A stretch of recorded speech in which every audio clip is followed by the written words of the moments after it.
In time news TV और programme general नशेस के साथ मैं हूँ आपका होस्ट मोहम्मद सज्जाद नूरी। नाज़रीन, आज का जो प्रोग्राम हम करने जा रहे हैं रेलवे के हादसात में मुताल्लिक़ करने जा रहे हैं। सबसे पहले हम आपको ये बताते चलें कि अगर हमारा प्रोग्राम आपको अच्छा लगे तो हमें उसके लिए फीडबैक ज़रूर दीजिएगा। हमें आप व्हाट्सएप कर सकते हैं। हमारा व्हाट्सएप नंबर है 0332 89 11 016। एक दफ़ा दोहरा देता हूँ 0332 89 11 016। नाज़रीन, आपको बताता चलूँ कि पाकिस्तान तहरीक इंसाफ की हुकूमत बहुत बड़ी तब्दीली के साथ, बहुत बड़े दावों के साथ मैदान में उतरी है। 2018 के इलेक्शन कैंपेन में इन्होंने बहुत बड़े दावे किए थे। उसके बाद आज तहरीक इंसाफ की हुकूमत है। और रेलवे के मुतालिक अगर हम आज जो प्रोग्राम करने जा रहे हैं इस पर बात करें तो जब तहरीक इंसाफ की हुकूमत ने अपना इक़्तिदार संभाला है उससे लेकर आज तक 80 छोटे बड़े हादसात हो चुके हैं। जब ये इलेक्शन कैंपेन के दौरान ये दावे करते थे, वादे करते थे और मुतालबात भी करते थे, साबका गवर्नमेंट से अपनी बातें उनको शेयर भी करते थे, उनसे अपने मुतालबात मनवाने की कोशिश भी करते थे। और जो जायज़ बात जहाँ पे होती थी वो दुरुस्त बात है, पब्लिक के हक में करते थे, हमारी पाकिस्तानी अवाम के हक में करते थे। लेकिन आज जब इक़्तिदार उन्होंने संभाला है तो सब चीज़ें उलट हो रही हैं। उसके जो बड़े बड़े दावे थे उनमें से एक दावा ये भी था, शेख रशीद साहब जो बिलाद बाग दावा करते थे कि जी बातें करते थे कि फलां वजीर मुस्ताफी हो जाए, उसके टेन्योर में ये चीज़ ठीक नहीं हो रही। तो अब शेख साहब का टेन्योर है, ये वजीर रेलवे हैं। जब से इन्होंने रेलवे की जिम्मेदारी संभाली है तब से आज तक 80 छोटे बड़े हादसात हो चुके हैं। कीमती इंसानी जानें ज़ाया हो चुकी हैं। छोटे बड़े बच्चे, खवातीन, छोटे बड़े हर उम्र का जो शख्स है, मुसाफिर समझे उसको, वो उसको आँच आई, उसको नुकसान पहुंचा है। महकमा रेलवे को बहुत बड़ा नुकसान पहुंचा है। जो रेल की पटरियां थी, बोगियां थी, इंजन थे, वो खराब हुए हैं और बदस्तूर जिस तरह इनको फिरसे में मिले हैं आज तक वैसे ही है, इन्होंने उस पर काम नहीं किया। अच्छा, जो सादकाबाद का जो हालिया हादसा उसमें 25 इंसानी जानें ज़ाया हुई हैं। पिछली बात तो मैं नहीं कर रहा, छोटे बड़े हादसे में 1 या 2 इंसानी जानें गई हैं। जो बड़ा साना हुआ है, कौमी साना हुआ है, इसमें 25 इंसानी कीमती जानें गई हैं और सैकड़ों जख्मी हुए हैं। इस पर वजीर रेलवे को मुस्ताफी हो जाना चाहिए था, क्योंकि पहले 79 हादसे पहले हो चुके थे, लेकिन उस पर किसी किस्म का सामने नहीं आया है। इंतहाई अफसोस की बात है। साबका गवर्नमेंट पे, साबका वजीर रेलवे पे उंगली उठाते रहे हैं। इस हवाले से आज का प्रोग्राम करने जा रहे हैं। सबसे पहले मैं अपना गेस्ट का तारुफ आपको करवाता हूँ। मेरे साथ मौजूद हैं एंकर पर्सन है उमामा मुशारफ, प्रोग्राम मंजर आम की आपको बहुत बहुत वेलकम करते हैं जी। बहुत शुक्रिया, आपने अपना कीमती वक्त दिया। उमामा, आपके लिए सवाल करने जा रहा हूँ, क्या एक से जायद हादसे पे वजीर रेलवे को मुस्ताफी हो जाना चाहिए? क्योंकि कौमी सानियात हो रहे हैं, 80 छोटे बड़े हादसे हो रहे हैं, तो इस पे अपना कमेंट्स कीजिएगा, अपनी बात पब्लिक से शेयर कीजिएगा।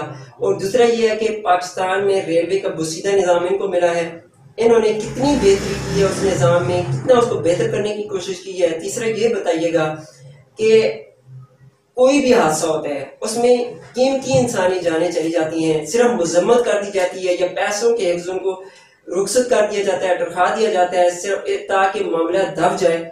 इस हवाले से जो अवाम है उसको तहफ़्फ़ुज़ के हवाले से, उसकी सेफ्टी के हवाले से क्या कोई निज़ाम इस तरह का मौजूदा गवर्नमेंट ने जो दावे किए थे वो लाए हैं? और इसके साथ साथ अगर ट्रेन का कोई भी हादसा हो जाता है उसमें जिम्मेदार जो होते हैं वो ट्रेन के जो अमला है वो जिम्मेदार होता है, उसको नौकरी से निकाल दिया जाता है, उस पर उंगली उठनी शुरू हो जाती है। इसमें ये बता दीजिएगा कि जो हकीकी जिम्मेदार है वो कौन है?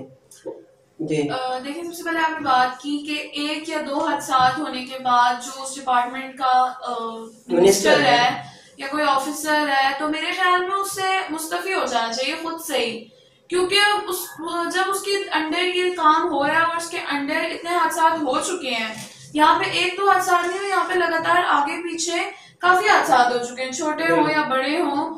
कोई भी इशू हो, जैसे बोगियां उतर गई हैं या बम ब्लास्ट हुआ है या इंजन खराब हो गया है, तो कोई भी चीज हो, तो मेरे ख्याल में जो शेख रशीद साहब है उन्हें अब तक खुद मुस्तफी हो जाना चाहिए था या हुकूमत को उनके खिलाफ एक्शन ले लेना चाहिए था। बिल्कुल सही कह रही है। दूसरी बात आपने जो की कि जो हुकूमत होती है, नहीं, जो इंतजामिया होती है वो ये कहती है कि अमला जिम्मेदार है। मेरे ख्याल में अमले की सिर्फ इतनी सी जिम्मेदारी होती है, वो टाइम पे ट्रेन लेके जाए, सही।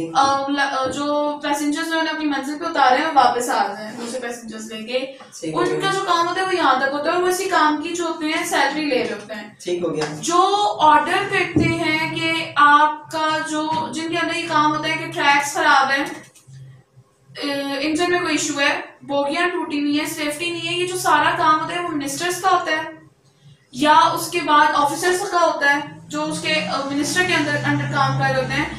लेकिन हमारे यहाँ पे इतनी अंत मची हुई है कि जो अमला होता है उसे मोटे इल्जाम ठहरा दिया जाता है। आप ये कह रही हैं कि कोई बंदा अपनी जिम्मेदारी को नहीं निभा रहा है। मिसाल के तौर पे अगर उसको जिस तरह मिसाल के तौर पे अगर अमला है उसको ये चाहिए कि उस चीज के जो चीज खराब है या जो चीज जिस किसी भी चीज में मसला है तो वो उस चीज को हल करे, सॉल्व कराए, चाहे वो किसी भी जरिए से सॉल्व करवा सकता है। तो आप कह रही हैं कि वो अपना काम नहीं कर रहा, अमला नहीं कर रहा। अमला नहीं, देखिए एक तरह से अमला नहीं कर रहा ना, मिनिस्टर्स ने अगर ऑर्डर दिया है, आपने चेक किया, आपको अमले को पता चल जाता है ना भाई ये चीज खराब है, हम लेके जाएंगे, हमारी अपनी जान को भी खतरा होगा, तो उन्हें चाहिए कि भाई वो मना कर दें, बोल दें हम नहीं कर रहे, आप जॉब से निकाल दें, हम नहीं कर सकते काम। सही हो गया। अपने साथ साथ हम सैकड़ों और जानों को खतरे में कैसे डाल सकते हैं? बिल्कुल सही बात। कोई भी इंसान होता है वो ये सोचता है कि भाई मैं ये काम कर रहा हूँ, मेरे जिम्मेदारी है, लेकिन एक चीज ठीक नहीं, मुझे ऑर्डर मिल गया है जी जी, वो मुझे धमकियां दे रहे हैं कि हम आपको जॉब से निकाल देंगे, तो वो निकाल दें, बल्कि आवाम को बताएं भाई ये इशू है, मैंने अपनी तरफ से काम कर दिया है। ठीक हो गया। लेकिन हमारे यहाँ पे ये होता है ना कि अमला भी डर जाता है, सहम जाता है कि सारा इल्जाम हम पर आ जाएगा, ये हो जाएगा, तो वो भी उन ऑर्डर्स को फॉलो कर लेते हैं अपने साथ साथ। वो उन सारी सैकड़ों जानों का सौदा एक तरह से कर देते हैं जो ट्रेन में सफर कर रही होती है। बिल्कुल यही बात। दूसरी बात ये कि मिनिस्टर्स को खुद सोचना चाहिए कि उन पैसेंजर्स में कितनी कीमती जानें होती हैं, सारी जानें कीमती होती हैं। तो आप सेफ्टी के हवाले से क्या कहना चाहिए? कि सेफ्टी की जहाँ तक बात है, मेरे ख्याल में ट्रेन में कोई खातिर का सेफ्टी है ही नहीं। बिल्कुल सही है, कोई सेफ्टी नहीं है। यहाँ तक कि आप विंडोज को देख लेना, अगर आपने अपना हाथ बाहर निकाला वो एकदम से गिरती है, आपका हाथ गया। बिल्कुल। यहाँ तक कि विंडोज भी इतनी लूज हो चुकी है कि आप उधर से शायद हाथ भी पैर नहीं निकाल सकते। बिल्कुल। और दूसरी बात ये कि सेफ्टी जहाँ तक मेरे ख्याल में इतनी सेफ्टी होनी चाहिए। देखिए बाय ट्रैक आपको आफात से कोई नहीं बचा सकता, बम ब्लास्ट से, जैसे टेररिस्ट अटैक होते हैं उनसे आपको कोई इतना जल्दी नहीं बचा पाता, या किसी को इतनी जल्दी खबर नहीं होती कि ये हमला होने वाला है। लेकिन जो कुदरती बातें होती है जैसे ब्लास्ट हो जाना या इंजन का खराब होकर फट जाना, कुछ भी हो जाना, ये कुदरती बातें है ना। लेकिन कम से कम जो ट्रैक वगैरह खराब है जिनकी वजह से बोगियां नीचे उतर जाती हैं या इंजन रुक जाते हैं, एक एक दिन रुके रहते हैं। अक्सर ऐसा होता है ना, जब अक्सर हमने भी सफर किया तो ऐसा हो जाता था कि 2-2 दिन तक हम एक ही शहर में फंसे हुए हैं जहाँ पे सिर्फ जंगल ही जंगल है, कुछ नहीं है। बिल्कुल यही बात है। तो आपको कम से कम आप जब ट्रैवल कर रहे होते हो, आप अपने पैसेंजर्स को इतना एतमाद दो कि भाई हमने चेक किया है, कोई इशू नहीं है, आप अल्लाह की मर्जी से ठीक है। हमारा जो रेलवे का निजाम है, अगर दीगर कंट्री की तरफ देखें, जापान की तरफ देखें, चाइना की तरफ देखें, अगर यूरोप कंट्री की तरफ देखें, तो उनसे हम कहीं पीछे हैं, बहुत ज्यादा पीछे हैं, बहुत ज्यादा। हमारे निजाम में, हमारे सिस्टम में इस कदर खराबियां हैं कि हम आगे तरफ जा ही नहीं रहे, हम अपने इदारे को, अपनी चीजों को डेवलप कर ही नहीं रहे। तो आप क्या समझती हैं कि हम कमजोरी कहाँ पे है? कौन नहीं कर रहा है इस निजाम को डेवलप? कौन नहीं होने दे रहा है इस निजाम को डेवलप? देखिए एक मुल्क जो होता है ना वो 2 सतूनों पे होता है ना, हुक्मरान, अवाम। सही। हुकूमत होती है और अवाम होती है। अवाम ने एक बंदा चुना है अपने मसाइल हल करवाने के लिए, अपने इश्यूज को सॉर्ट आउट करने के लिए। अवाम अपना काम कर रही है, अवाम टैक्स दे रही है। चलिए हम कहते हैं कि अपर क्लास कुछ ना कुछ जुगाड़ करके रख लेती है टैक्स, उनकी पहुंच इतने ऊपर तक होती है कि वो टैक्स रोक लेते हैं अपना।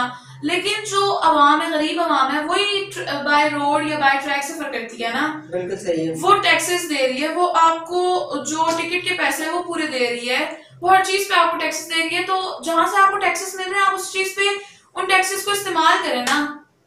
लेकिन ऐसा हो ही नहीं रहा। सही। कभी ऐसा नहीं होता कि जो टैक्सेस आपको हुकूमत को मिल रहे हैं, जबकि पाकिस्तान में सबसे ज्यादा जो प्रॉफिट होता है वो होता ही रेलवे से है। सही नहीं हो गया, क्योंकि ये बहुत बड़ा डिपार्टमेंट है। हेल्थ के बाद आई थिंक ये सबसे बड़ा डिपार्टमेंट है पाकिस्तान में, हेल्थ भी बाद में आती है, बड़े-बड़े इदारे। रेलवे जो होता है वो बुनियादी जरूरतों में ना पहले आ रहा है डिपार्टमेंट जो होता है, क्योंकि ट्रांसपोर्ट हर इंसान करता है अपने एहलोयाल से मिलने के लिए, काम के सिलसिले में, किसी भी चीज में।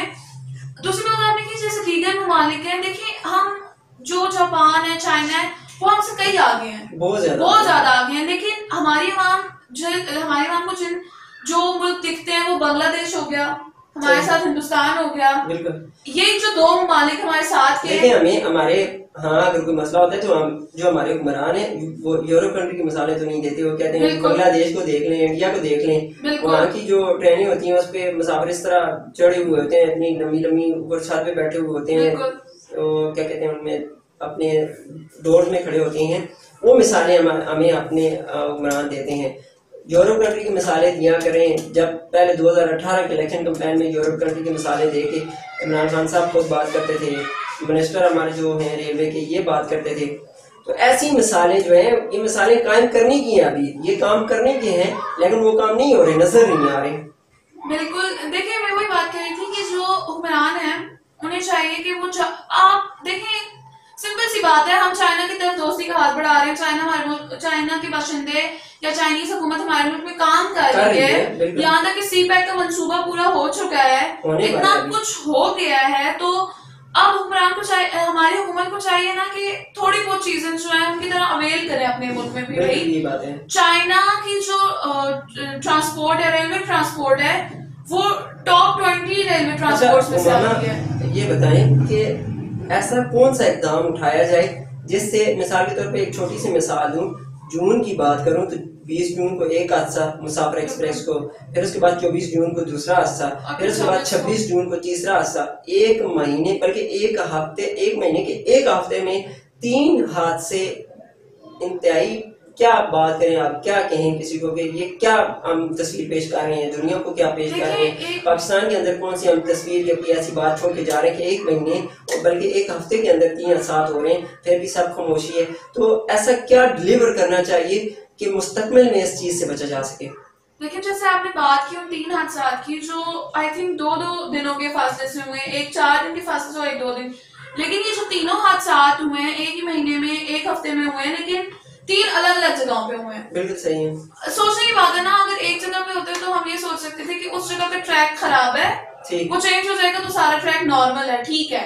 लेकिन जब 3 अलग अलग जगहों पे हुए हैं तो हम ये सोचने में मजबूर हो गई है ना कि हो सकता है जो पूरे पाकिस्तान में ट्रैक बिछा हुआ है ट्रेन का, हवेलियां से शुरू होकर कराची तक जा रहा है, आखिरी स्टॉप उसका कराची है, अगर यहाँ से शुरू होता है तो पूरे ट्रैक में इशू है ना, पूरा ट्रैक खराब हो चुका है। अगर साथ साथ इस चीज को अवेल कर लिया जाता, रिन्यू कर लिया जाता, जैसे बहुत सारे मुल्कों में होता है कि जहाँ से चीज शुरू हुई है वहीं पे उसको रिन्यू कर लिया जाता है, तो कभी बर्डन बनता ही नहीं है। लेकिन हमारे मुल्क में ऐसी कोई चीज नहीं है जो जिस चीज का टैक्स लिया जा रहा है उस चीज पे। आप रेलवे की बात कर रहे हैं, आप देखें हेल्थ है, उसके अलावा फूड फैक्ट्रीज है, कुछ भी है, उनसे टैक्सेस लिए जा रहे हैं लेकिन उन पे काम नहीं किया जा रहा। उनकी हालत वही है, बच्चा और बदतर हो रही है। एक चीज सामने नजर आ रही है कि तहरीक इंसाफ की गवर्नमेंट ने इब्तदाई दिनों में बहुत सारे कर्ज इसने ले लिए हैं, ठीक हो गया, बहुत सारे दावे, बहुत सारी बातें अभी इनके सर पे सवार हैं जिनको इन्होंने अभी पाया तकमील पहुंचाना है। अल्लाह करे कि ये हिम्मत करें और पाया तकमील तक पहुंचे, जिस तरह की बातें इन्होंने की है। लेकिन इनके लिए बहुत टफ टाइम है, बहुत ही मुश्किल टाइम है, इनको टाइम जरूर मिलना चाहिए। लेकिन अगर ये नहीं कर सकते तो उस हवाले से आप क्या कहना चाहेंगे? अगर इनसे कुछ भी डिलीवर नहीं हो सकता तो उस के हवाले से आप क्या कहना चाहेंगे? देखिए, पूरा पाकिस्तान, पहली दफा मेरे ख्याल में तारीख में पहली दफा ऐसा हुआ था कि पूरा पाकिस्तान, जो लोग शायद कभी वोट नहीं भी देते थे, उन्होंने इसे वोट दिया है। बिल्कुल, ये इस हुकूमत को लाए हैं। वो मजदूर, वो गरीब, किसान, शायद जो साइल होते हैं, उन्होंने भी शायद इसी को वोट दिया है कि ये बंदा आए तो हो सकता है हमारी तकदीरें समझ जाए। लेकिन चले हम भी ये मानते हैं कि कुछ चीजों को सही करने के लिए कुछ टाइम चाहिए होता है, टाइम पीरियड हर इंसान को चाहिए होता है कुछ भी प्रॉपर तरीके से, प्रॉपर वे में कंप्लीट करने के लिए। लेकिन अगर ये हुकूमत हमें कुछ डिलीवर नहीं कर सकती तो ये ना अपना टाइम वेस्ट करे, ना आवाम का टाइम वेस्ट करे। इतना लंबा टाइम पीरियड, आपको टाइम पीरियड चाहिए, आपको कितना टाइम, आप अगर करना चाहे ना आप 1 साल में कर सकते हो, ज्यादा से ज्यादा आप 2 साल में तो कर ही सकते हो ना। लेकिन इंसान को पता होता है ना कि वो कर सकता है या नहीं कर सकता। अगर वो नहीं कर सकता वो शुरू में कह दे, अगर ये हुकूमत नहीं कर सकती कोई चीज अवेल, कोई चीज रिन्यू नहीं कर सकती, तो इस हुकूमत को चाहिए कि ये अवाम के सामने खुलकर बयान कर दे कि भाई हमसे ये नहीं होगा, बिल्कुल सही, हम हमारी जगह आप किसी और को ले आओ जो आपको लगता है कि कर सकता है। लेकिन अगर अवाम आप पे इतना भरोसा करके, इतना अंधा विश्वास करके आपको यहाँ तक लाई है, इतना अंधा भरोसा उसने आप पे किया है, तो आपको चाहिए ना कि आप उस छोटी सी जो बात है, उस छोटा सा जो ट्रस्ट है जो अवाम ने आप पे किया है, वो आप उस चीज को पूरा करें। बट ऐसा नहीं है हमारे मुल्क में ना, ऐसा होता ही नहीं है कभी भी। बिल्कुल सही है। लेकिन जितनी भी हुकूमतें आती है वो 5 साल का टाइम पूरा करती है, अपने बैंक्स भरती है और चली जाती है। बिल्कुल सही है। लेकिन अगर इस हुकूमत पे अवाम ने इतना अंधा एतबार किया, इतना अंधा एतमाद किया है, तो इसको चाहिए कि ये अगर कर सकती है तो बता दे, नहीं कर सकती तब भी बता दे। बिल्कुल सही बात कह रही हैं मामा, आपने हमें कीमती वक्त दिया, आपने अपनी कीमती बातें पब्लिक के साथ, हमारे व्यूअर्स के साथ शेयर की, आपका बहुत बहुत शुक्रिया। नाजरीन, आज का प्रोग्राम अगर आपको अच्छा लगा है, हमें आपके फीडबैक का इंतजार रहेगा, हमें अपना फीडबैक जरूर दीजिएगा। हमारा व्हाट्सएप नंबर अपने पास नोट कर लें, 0332 89 11 016। एक दफा दोहरा देता हूँ, 0332 89 11 016। अच्छा व्यूअर्स, एक बात आपको और भी बताना चाहता हूँ, हमारी जगह, हमारी कुर्सियों पे आप भी हो सकते हैं। अगर आप में इतना इंटरेस्ट है, आप दिलचस्पी ले रहे हैं, आप भी चाहते हैं कि आप भी एंकर बने, आपके अंदर भी कोई ख्वाहिश, कोई जज्बा, कोई जुनून है, तो आप भी हमारी जगह हो सकते हैं। अगर आपको इंटरेस्ट है, आपको दिलचस्पी है, तो हमें अभी व्हाट्सएप करें। हमारा व्हाट्सएप नंबर एक दफा दोहरा देता हूँ, 0332 89 11 016। और नाज़रीन, एक पैगाम आपके लिए छोड़ के जा रहा हूँ, अपनी हुकूमत के लिए एक प्रोग्राम छोड़ के जा रहा हूँ। हुकूमत से ये गुजारिश करूंगा, सीधा निज़ाम का में तब्दीली का वादा आपने किया था, इसको आप तब्दील कर दें। सीधा निज़ाम को कम से कम अदना सी कोशिश कर दें। हमारी जो आवाम है, पाकिस्तानी आवाम है, बहुत सारी उम्मीदें आपसे तवक्कुआत थी, बहुत सारी वाबस्ता थी, उसमें अभी तक कुछ इस तरह की बेहतरी नहीं आ रही। रेलवे के अंदर 27 से 32 अरब का खसारा था, वो अभी भी बरकरार है, खसारे में कमी नहीं आ रही, बेहतरी नजर नहीं आ रही। और दूसरा ये है कि किसी भी मिनिस्टर से किसी भी जगह उसके डिपार्टमेंट में गलतियां बार बार हो रही हैं, तो उस मिनिस्टर को ये बात चाहिए कि वो खुद ओहदे से मुस्तफी हो जाए। नाजरीन, अगर आज का प्रोग्राम अच्छा लगा तो हमें फीडबैक जरूर दीजिएगा। इसी के साथ इजाजत चाहता हूँ। अल्लाह नेक मान।